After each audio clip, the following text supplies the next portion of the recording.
ইরানের সাবেক সর্বোচ্চ নেতা আয়াতুল্লাহ আলী খামেনির প্রতি শেষ শ্রদ্ধা জানাতে তেহরানে জড়ো হয়েছেন বিভিন্ন দেশের শীর্ষ নেতা ও প্রতিনিধিরা। শুক্রবার রাষ্ট্রীয় শেষ বিদায়ের আনুষ্ঠানিকতা শুরুর পর পাকিস্তানের প্রধানমন্ত্রী শাহবাজ শরীফ, ইরাকের প্রেসিডেন্ট নিজার আহমেদি, রাশিয়ার সাবেক প্রেসিডেন্ট দিমিত্রি মেদভেদেভ এবং বাংলাদেশের জাতীয় সংসদের স্পিকার হাফিজ উদ্দিন আহমেদ সহ অনেকে শ্রদ্ধা জানান। একই অনুষ্ঠানে প্রথমবার প্রকাশ্যে এসে খামেনির প্রতি শ্রদ্ধা জানান ইসলামিক রেভলিউশনারি গার্ড কোরের প্রধান আহমদ ওয়াহিদি। ইরানের সাবেক সর্বোচ্চ নেতা আয়াতুল্লাহ আলী খামেনিকে শেষ বিদায় জানাতে 7 দিনব্যাপী আনুষ্ঠানিকতা শুরু হয়েছে। শুক্রবার দেশটির রাজধানী তেহরানে শ্রদ্ধা জানানোর জন্য তার মরদেহ রাখা হয়। সঙ্গে ছিল তার পরিবারের অন্য সদস্যদের মরদেহ। এদিন প্রয়াত এই নেতার প্রতি শ্রদ্ধা জানাতে আসেন পাকিস্তানের প্রধানমন্ত্রী শাহবাজ শরীফ। এ সময় তিনি প্রেসিডেন্ট মাসুদ পেজেশকিয়ান সহ ইরানের শীর্ষ কর্মকর্তাদের সাথে সাক্ষাৎ করে সমবেদনা জানান।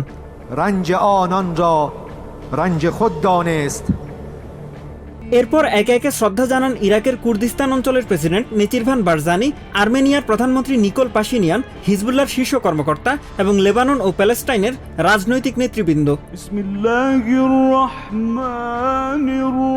এছাড়াও রাশিয়ার সাবেক প্রেসিডেন্ট দিমিত্রি মেদভেদেভ, আফগানিস্তানের তালিবান সরকারের পররাষ্ট্রমন্ত্রী আমির খান মুত্তাকি, প্যাট্রিয়টিক ইউনিয়ন অব কুর্দিস্তানের প্রেসিডেন্ট বাফেল তালাবানি, ইরাকের president Nizar আহমেদি, জর্জিয়ার president Mikhail Kavelashvili, ওমানের রাষ্ট্রীয় কাউন্সিলের চেয়ারম্যান শেখ আব্দুল মালিক বিন আবদুল্লাহ আল খলিলি, তুর্কিয়ার ভাইস প্রেসিডেন্ট জেভদেত ইলমাস এবং কাতারের শুরা কাউন্সিলের স্পিকার হাসান বিন আবদুল্লাহ আল গানিম অনুষ্ঠানে উপস্থিত হয়ে খামেনিকে শেষ শ্রদ্ধা জানান।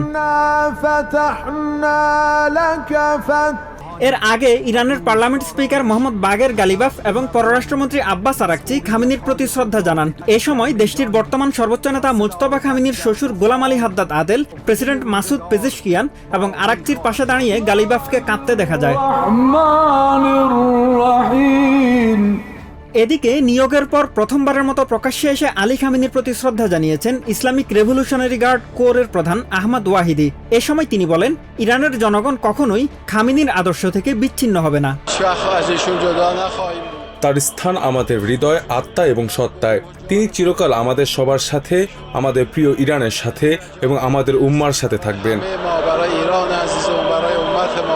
প্রয়াত সর্বোচ্চ নেতার জন্য শোক প্রকাশ করেছেন সাধারণ ইরানিরা। এ সময় তারা আলী খামেনিকে হত্যার প্রতিশোধ নেয়ার এবং নতুন সর্বোচ্চ নেতার পেছনে ঐক্যবদ্ধ থাকার প্রতিশ্রুতি ব্যক্ত করেন।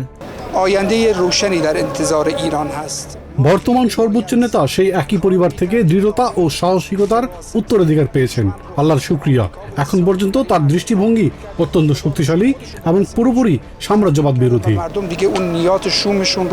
অন্যদিকে শুক্রবার আলী খামেনির প্রতি শ্রদ্ধা জানাতে আসা ইরানিদের মাঝে চা, খাবার ও পানীয় বিতরণ করেছে একটি স্বেচ্ছাসেবী সংগঠন। এ সময় এক স্বেচ্ছাসেবক জানান, যুদ্ধের ভয়াবহতার পরও ইরানি জনগণ একে অপরের পাশে দাঁড়াতে অঙ্গীকারাবদ্ধ। পরিস্থিতি যাই হোক, ইরানিরা তাদের দেশ ছেড়ে যাবে না। তারা ইরানের এবং একে অপরের পাশে দাঁড়াবে। নিজেদের কোনো প্রতিবেশীকে বিপদে পড়তে দেবে না। Mahmudul Hasan, TVN 24 news desk.